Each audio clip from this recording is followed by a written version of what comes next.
The calm before the storm. It had been a quiet Sunday afternoon when Sarah noticed the small changes. She couldn't place it at first. Her parents were sitting at the kitchen table, as they always did on Sunday mornings, sipping coffee and talking about the week ahead. Her father was reading the newspaper, his usual way of being present but distant. Her mother was on her phone, scrolling through something, but her attention was distracted. For a moment, everything felt normal, but there was an undercurrent of tension, something that had started to feel more and more familiar as the weeks went by. Sarah was 17, and in the years leading up to this moment, she had watched her parents slowly drift apart. It hadn't happened suddenly. There hadn't been a moment of explosion, no massive argument or dramatic affair. Instead, it had been a slow burn.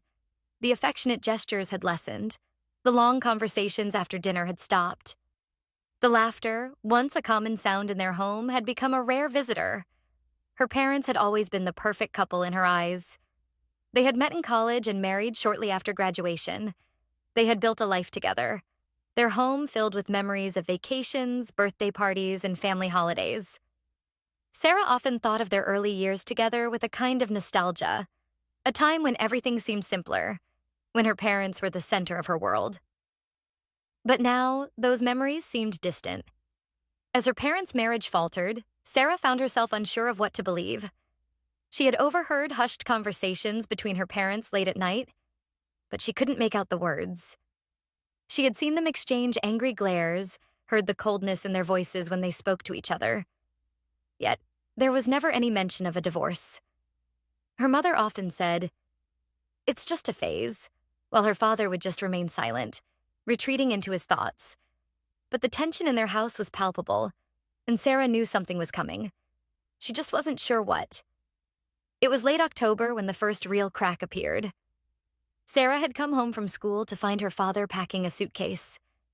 His movements were stiff, deliberate, as though each action carried the weight of a decision that had been made long before she had entered the room.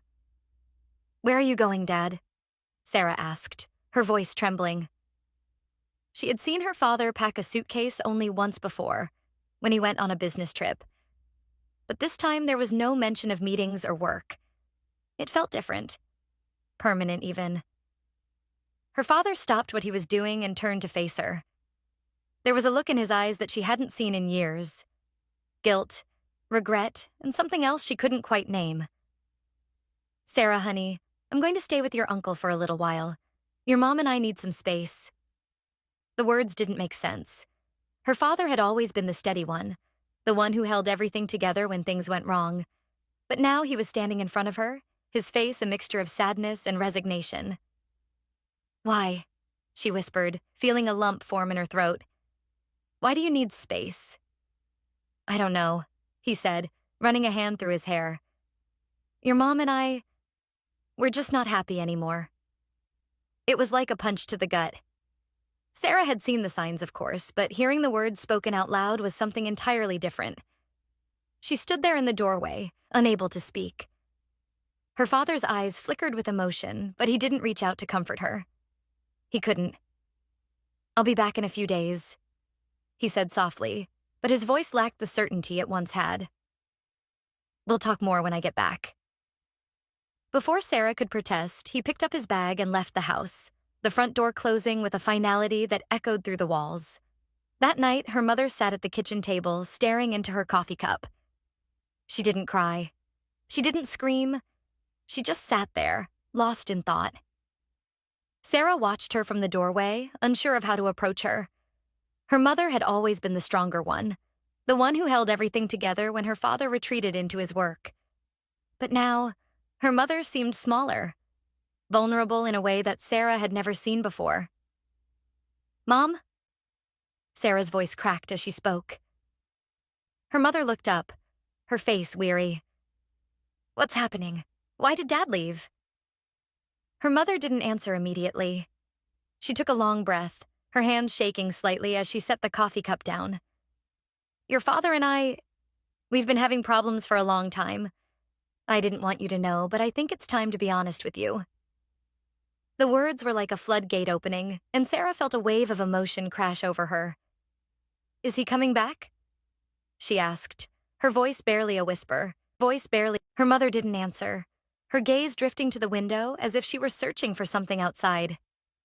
I don't know, sweetheart. I don't know. The days that followed were a blur for Sarah. Her father's absence was felt in every corner of the house. There was a constant aching silence where his presence used to be. His clothes remained untouched in the closet, his shoes still by the door. But the space he had left behind felt like a chasm, something that could never be filled. Her mother became more withdrawn, spending her days at work and her nights in her room, staring at the walls. There were no more family dinners, no more movie nights, no more feeling of togetherness. Instead, there was only an empty house that seemed to echo with unspoken words. Sarah tried to reach out to her mother, but every attempt felt like it was falling on deaf ears. Her mother's responses were short, distant, as though she were caught in a world of her own. At school, Sarah struggled to keep up with her studies. Her friends noticed the change in her, but she couldn't bring herself to talk about it. She was too ashamed, too overwhelmed by the sense of loss. Her father called once or twice a week, but each conversation felt strained. They talked about mundane things, how her day was going, how school was, but never about the real issue. Sarah was scared to ask him about the divorce, scared that it would make everything more real. Her world was already crumbling, and she wasn't ready to face it head on. But then, one night, as Sarah was sitting in the living room, the phone rang. It was her father. "Sarah," he said, his voice tight. "I need to talk to you." Her heart raced. This was the conversation she had been dreading. The phone felt heavy in Sarah's hand, as if it were made of stone rather than plastic. She had dreaded this moment, the moment when her father would try to explain what was happening. But now it was here, and she wasn't sure if she was ready to hear it. "Dad?" she asked, her voice barely above a whisper. "Hey, sweetie." Her father's voice came through, soft but strained. "I need you to listen to me for a minute." Sarah sat down on the couch, feeling the weight of the conversation already pressing down on her chest. She hadn't realized how much she was holding inside until this moment, when she was finally forced to confront everything that had been left unsaid. "I'm not coming back home, Sarah," he said, his voice tight. "Your mom and we've talked a lot, and we've both agreed that it's time for a change. We've grown apart. It's been happening for years, but we've ignored it, hoping it would get better. But it hasn't." Sarah closed her eyes, trying to hold back the tears that were threatening to spill. She had known deep down that this was coming, but hearing the finality in his words made it real. More real than anything she had ever experienced before. The life she had known, the family she had once taken for granted, was falling apart, and there was nothing she could do to stop it. "Dad," she started, but her voice faltered. "Why? Why didn't you tell me sooner?" Her father sighed, and there was a long pause on the other end of the line. "I didn't want to hurt you. I thought I could fix things. I thought if I just kept working, kept pretending that everything was okay, it would all work out. But it didn't." Sarah felt a surge of frustration, a mix of anger and sadness that she didn't know how to express. "But I don't understand. Why can't you just try harder? Don't you still love Mom?" "I do," her father said quickly. "I love her. I always will. But sometimes love isn't enough. We've tried everything, Sarah. We've been to therapy, we've talked, we've tried to make things work. But it hasn't been working for a long time." The tears started to fall then, silent and heavy, as Sarah struggled to process his words. She had always believed in the idea of love as a force that could conquer everything, that her parents' love would always be enough to hold them together. But now, standing on the other side of this conversation, she realized that love wasn't always enough.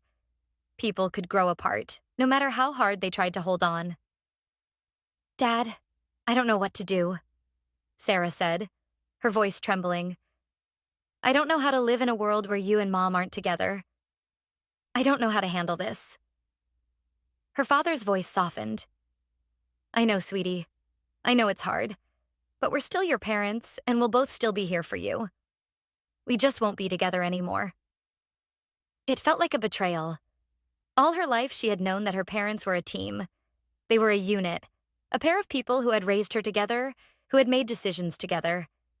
Now, that team was broken, and Sarah felt lost without it. "I don't know if I can do this, Dad," she whispered. "You don't have to do it alone," he replied. "We'll get through this. It won't be easy, but we'll figure it out." The conversation ended shortly after that. There was nothing else to say, nothing else to do. Sarah sat in the silence of the room, the weight of her father's words sinking in. Her parents were getting a divorce. She would have to learn how to live with that reality, whether she was ready or not. The days after the phone call felt like a blur, an endless stretch of emotions that Sarah couldn't quite understand.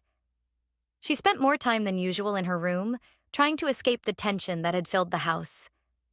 Her mother still wasn't talking much, and when she did speak, it was usually to tell Sarah that everything would be okay. But Sarah didn't believe her anymore. She didn't know what okay even looked like in this new reality. Her friends tried to be supportive, but Sarah couldn't bring herself to talk about what was happening. How could she explain the pain, the sense of betrayal, when she didn't even fully understand it herself? They offered their condolences, tried to cheer her up, but the truth was, nothing would ever be the same again. One night, Sarah found herself sitting on the front porch, staring at the empty driveway. Her father's car was gone, replaced by the quiet solitude that had taken over their home. The night was cold, the kind of chill that made her shiver, but she didn't move. She didn't want to. The stillness felt fitting for the moment.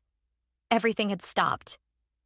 Her mother joined her on the porch a few minutes later, wrapping herself in a blanket as she sat beside Sarah. They didn't speak at first. Neither of them knew what to say.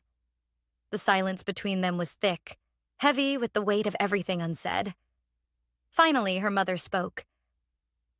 "I'm sorry, Sarah. I know this isn't easy." Sarah nodded, her throat tight. She had always been close to her mother, but now everything felt strained. Her mother was no longer the woman who had always known how to make everything better. Now, she was just as lost as Sarah felt. "I don't know what to do," Sarah said, her voice barely a whisper. Her mother put an arm around her, pulling her close. "We'll figure it out together," she said, her voice breaking just slightly. "I know this is hard. It's hard for me, too. But I love you, Sarah. And your father loves you. We'll always be a family, even if we're not together." Sarah leaned into her mother's embrace, the tears coming again, this time uncontrollable. She didn't have the answers, and maybe she never would. But for the first time in a long while, she felt a small flicker of hope. Maybe they could make it through this. Maybe, even in the midst of all this pain, they could still find a way to rebuild. The days turned into weeks, and the weeks into months. The divorce process was long and painful, and Sarah found herself caught in the middle more than once, shuttling between her mother's house and her father's apartment. It was difficult, and there were days when it felt like she couldn't keep going, when she wished she could turn back time to when things were simpler. But slowly, things began to change. Her mother started going back to therapy, taking time for herself. She began to rebuild her own life, slowly but surely. She found joy in small things again. Gardening, painting, even going out with friends. Sarah could see her starting to heal, and that gave her hope that maybe, just maybe, she could heal too. Her father, too, seemed to be finding his way. The first few months after the separation were rough. He was distant, withdrawn, and unsure of what to do next.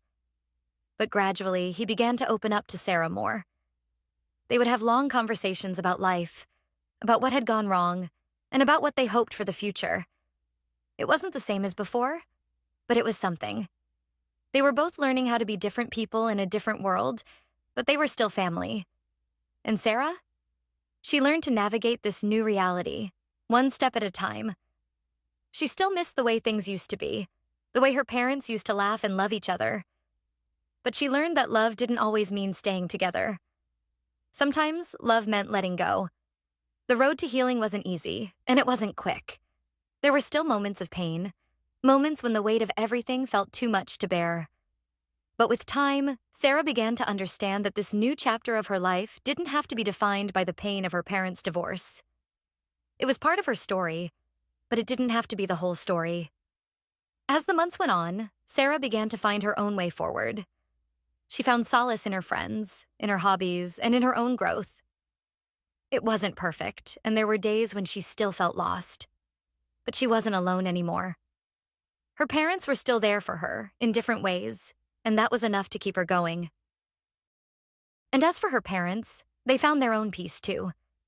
They were no longer together, but they had learned to love each other in a different way, a way that allowed them to be parents, to be family, even in the absence of the life they had once shared. It wasn't the happy ending she had imagined, but it was a new beginning.